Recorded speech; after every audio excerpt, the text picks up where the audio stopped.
तो hello guys, मेरा नाम है प्रिंस और आप देख रहे हैं एनिमे समीक्षा। चलिए वीडियो को शुरू करते हैं। तो एपिसोड के स्टार्ट में हम देखते हैं कि एमसी मीरिया को बचाने के लिए जाता है, लेकिन वहां पर वो उस लिटिल रॉक ड्रैगन को देखता है और फिर हम देखते हैं कि वो लिटिल रॉक ड्रैगन एमसी पर अटैक करने के लिए आगे बढ़ने लगता है और उस पर अटैक करता है, लेकिन एमसी उसको डॉज कर लेता है। फिर उस लिटिल रॉक ड्रैगन को देखकर एमसी कहता है कि भला ये लिटिल कैसे है। फिर वो कुछ झाड़ियों में छिप जाता है और सोचता है कि अगर ये मेरे पास आया तो मैं मारा जाऊंगा, लेकिन फिर वो मीरिया को देखता है और वो देखता है कि मीरिया की एचपी अभी भी बची होती है और वो जिंदा होती है। तभी एमसी देखता है कि वो लिटिल रॉक ड्रैगन मीरिया को नोटिस कर लेता है और उसकी तरफ आगे बढ़ने लगता है। तो ये देखकर एमसी सोचता है कि अब मैं क्या करूं। तो हम देखते हैं कि वो डिवाइन वॉइस और वो दूसरे वाली वॉइस दोनों उससे वहां से भागने के लिए कहने लगते हैं। ये सुनकर एमसी कहता है कि मैं जानता हूँ कि इसको हराने के लिए मेरे पास कोई स्किल और कोई स्टैट्स नहीं है, लेकिन फिर वो याद करता है कि कैसे मीरिया ने उसकी हेल्प की थी। तो वो झाड़ियों से बाहर आ जाता है और चिल्लाकर कहता है कि मुझे ये करना ही होगा। फिर वो उस रॉक ड्रैगन की तरफ आगे बढ़ने लगता है। तो वो रॉक ड्रैगन उस पर अटैक करता है, लेकिन एमसी रोल करके उसको डॉज कर लेता है, जिससे उसको किंग ऑफ इवेजन का टाइटल मिल जाता है। फिर एमसी देखता है कि वो बूढ़ा आदमी मर चुका होता है, लेकिन वो दूसरा आदमी अभी भी जिंदा होता है और वो बेहोश होता है। फिर हम देखते हैं कि एमसी रोल करके उस रॉक ड्रैगन पर काफी सारे अटैक्स करता है, लेकिन उससे उस रॉक ड्रैगन को ज्यादा कुछ नहीं होता। फिर एमसी सोचता है कि मैं इसे अपने पीछे ले जाऊंगा और फिर उन दोनों को बचाने के लिए वापिस आऊंगा, लेकिन फिर हम देखते हैं कि उस रॉक ड्रैगन का एक लॉन्ग रेंज अटैक एमसी को लग जाता है और वो नीचे गिर जाता है। फिर वो रॉक ड्रैगन जाकर एमसी पर बाइट अटैक करने लगता है। तो हम देखते हैं कि एमसी उस पर ड्रैगन पंच से अटैक करता है और सोचता है कि इससे जरूर उसको डैमेज हुआ होगा, लेकिन फिर एमसी देखता है कि वो रॉक ड्रैगन खुद को हील करके अपनी एचपी को पूरा रिकवर कर लेता है। तभी हम देखते हैं कि एमसी को मौका मिल जाता है और वो मीरिया को उठा लेता है। वो उस दूसरे जिंदा आदमी को देखकर सोचता है कि मैं इन दोनों को नहीं बचा सकता, लेकिन मैं कम से कम इस लड़की को तो बचा ही सकता हूँ। फिर हम देखते हैं कि वो लिटिल रॉक ड्रैगन वहाँ पर अपना एक अटैक करता है, लेकिन फिर वो देखता है कि एमसी वहाँ पर नहीं होता। फिर हम देखते हैं कि एमसी भागते हुए मीरिया को एक दूसरी जगह पर ले आता है और फिर उसकी लो एचपी को देखते हुए वो उस पर हीलिंग मैजिक यूज करने की कोशिश करता है, लेकिन उसके पास कोई हीलिंग मैजिक नहीं होता और वहाँ पर कुछ नहीं होता। फिर हम देखते हैं कि एमसी को हल्की हल्की ह्यूमन की खुशबू आने लगती है, तो वो मीरिया को उस तरफ ले जाने लगता है और फिर हम देखते हैं कि उसके पीछे कुछ ग्रे वुल्फ्स पड़ जाते हैं और वो उसको घेर लेते हैं। तो वो मीरिया को नीचे रखकर उनसे फाइट करने लगता है और तभी हम देखते हैं कि मीरिया को होश आता है और वो एमसी को ग्रे वुल्फ से लड़ते हुए देखती है, लेकिन फिर वो फिर से बेहोश हो जाती है। फिर अगली सीन में हम देखते हैं कि रात हो चुकी होती है और एमसी अभी भी मीरिया को कैरी कर रहा होता है और उसकी हालत काफी बुरी हो गई होती है। फिर हम देखते हैं कि वो एक ह्यूमन के विलेज में पहुंच जाता है और फिर वो वहां पर जाकर चिल्लाने लगता है। तो वहां पर कुछ लोग आते हैं, तो एमसी उनसे हेल्प के लिए कहता है, लेकिन हम देखते हैं कि एक पर्सन एमसी के पैर पर स्पीयर से अटैक कर देता है। फिर हम देखते हैं कि वो सभी एमसी पर अटैक के लिए रेडी होते हैं। तो वो कहता है कि मैं तो इसकी हेल्प करने की ट्राई कर रहा हूँ, लेकिन हम देखते हैं कि उनमें से कोई भी उसकी बात नहीं समझ सकता। तो ये देखकर वो मीरिया को वहीं पर छोड़ देता है और वहां से भाग जाता है। फिर वो पर्सन जिसने एमसी पर अटैक किया होता है वो देखता है कि मीरिया का खून निकल रहा है, तो वो कहता है कि कोई जाकर मैरियाला को बुलाओ। फिर हम एमसी को देखते हैं और वो मन में सोचता है कि अब मीरिया सरवाइव कर जाएगी। फिर वो कहता है कि चाहे वो कहीं पर भी हो, एक ड्रैगन हमेशा ड्रैगन ही रहता है, और फिर ये कहकर वो वहां से जाने लगता है। तभी डिवाइन वॉइस उसको बताती है कि उसको इटी बिटी हीरो टाइटल मिला होता है। फिर हम उस विलेज का सीन देखते हैं और हम देखते हैं कि मीरिया एक घर में एक बेड पर होती है और अब वो उठ जाती है। तभी वो वहाँ पर एक लड़की मैरियाला को देखती है और वो घर उसी का होता है। मैरियाला मीरिया को बताती है कि उसने मीरिया को हील किया होता है। फिर मीरिया पूछती है कि मैं कितने समय से बेहोश थी, तो वो कहती है कि तुम 2 दिनों से बेहोश थी, और फिर वो मीरिया से थोड़ा और रेस्ट करने के लिए कहती है। तो मीरिया वापस लेट जाती है। फिर वो मैरियाला से पूछती है कि मिस्टर डोज और मिस्टर ग्रांट्स कहाँ पर हैं? तो मैरियाला कहती है कि ग्रांट्स मर चुका है, उसकी बॉडी देखकर ऐसा लग रहा था कि किसी ने उसे पत्थर से कुचलकर मार दिया है। वो कहती है कि भला कोई रॉक ड्रैगन से फाइट कैसे कर सकता है, डोज एक बेवकूफ था। फिर मीरिया डोज के बारे में पूछती है, तो मैरियाला कहती है कि उन्हें अभी भी डोज की बॉडी नहीं मिली है, लेकिन ऐसा मानना सही रहेगा कि उसको खा लिया गया होगा।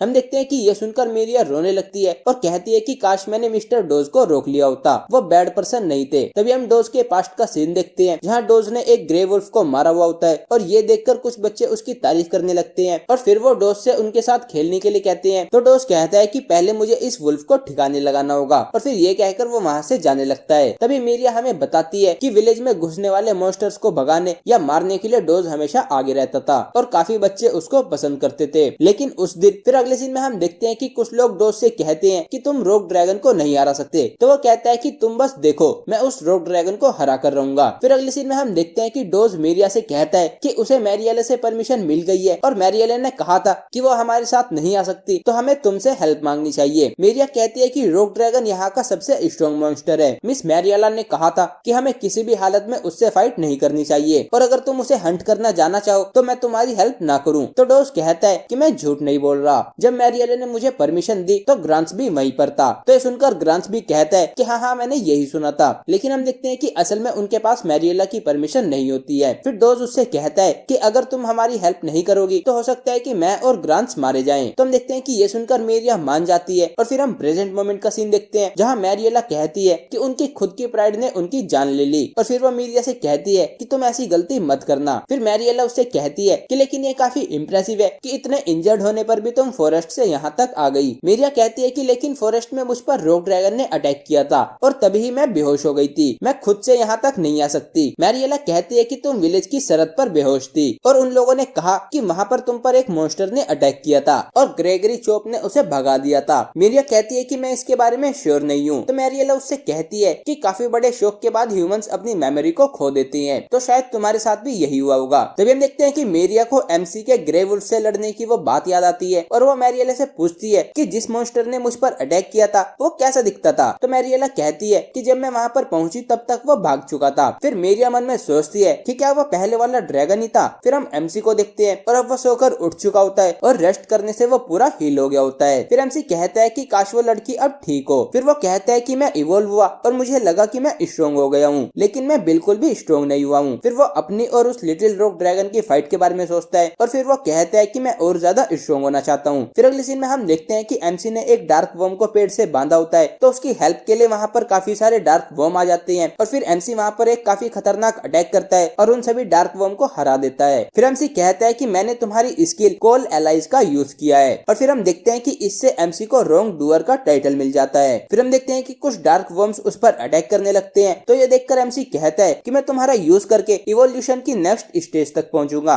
और फिर वो उन सभी डार्क वर्म्स पर अटैक करके उनको मारने लगता है और वो ड्रैगन पंच का यूज करके कुछ डार्क वर्म्स को मारता है और फिर वो फायर ब्रेथ का यूज करके कुछ डार्क वर्म्स को मारता है और फिर हम देखते हैं कि सभी डार्क वर्म्स को मारने पर उसका लेवल 25 हो जाता है, जो कि उसका मैक्स लेवल होता है और अब वो इवोल्व हो सकता है। फिर डिवाइन वॉइस उसे उसके एवोल्यूशंस के ऑप्शन दिखाती है और वो देखता है कि इस बार उसको 5 ऑप्शंस मिले होते हैं। फिर उन ऑप्शंस को देखकर वो कहता है कि मिनी और किड और बेबी और लिटिल में डिफरेंस क्या है। और फिर उस 5th वाले ऑप्शन को देखकर वो कहता है कि मैं यंग प्लेग ड्रैगन के लिए भी क्यूरियस हूँ। फिर डिवाइन वॉइस उसको बताती है कि लिटिल वर्ड इवोल्यूशन के स्टेज को डिस्क्राइब नहीं करता, बल्कि उसका मतलब उस स्पीसीज की साइज लिमिटेशन से है। डिवाइन वॉइस कहती है कि little type faster states development experience करते हैं, लेकिन उनके पास बेबी टाइप्स में कम इवोल्यूशन पाथ्स होते हैं। यह सुनकर एमसी कहता है कि मैं समझ गया, लिटिल टाइप्स जल्दी ग्रो हो जाते हैं और आसानी से सरवाइव करते हैं, लेकिन लॉन्ग टाइम में वो बैड चॉइस है। और फिर वो कहता है कि लगता है कि मैंने बेबी ड्रैगन बनकर सही किया। फिर डिवाइन वॉइस कहती है कि किड टाइप बेबी टाइप का हायर रैंक्ड वर्जन है। फिर वो कहती है कि मिनी टाइप्स के पास इवोल्यूशन की कम चॉइस होती है, लेकिन उनके पास स्टेबल इवोल्यूशंस होती हैं। फिर एमसी डिवाइन वॉइस से यंग ड्रैगन के बारे में पूछता है, तो हम देखते हैं कि यंग ड्रैगन के बारे में वो कुछ नहीं बोलती। तो एमसी कहता है कि वो जरूर किड टाइप के क्लोज ही कुछ होगा। फिर वो कहता है कि कुछ भी चूज करने से पहले मुझे हर चॉइस की डिटेल एक्सप्लेनेशन चाहिए होगी। तो हम देखते हैं कि ये सुनकर डिवाइन वॉइस उसको बताती है कि मिनी ड्रैगन लिटिल ड्रैगन की तरह ही छोटे होते हैं और उनकी individual growth slow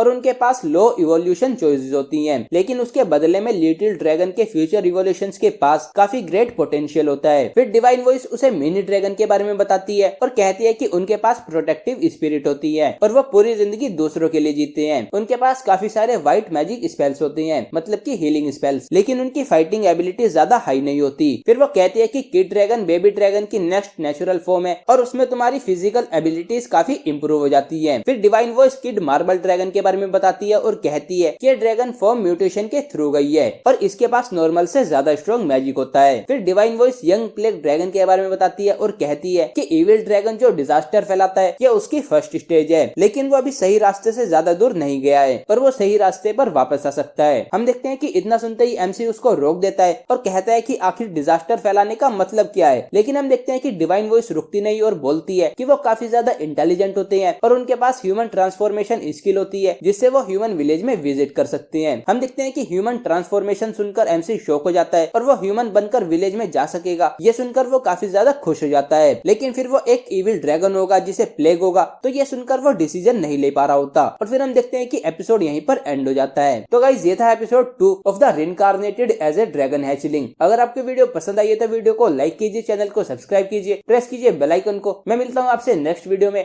thank you.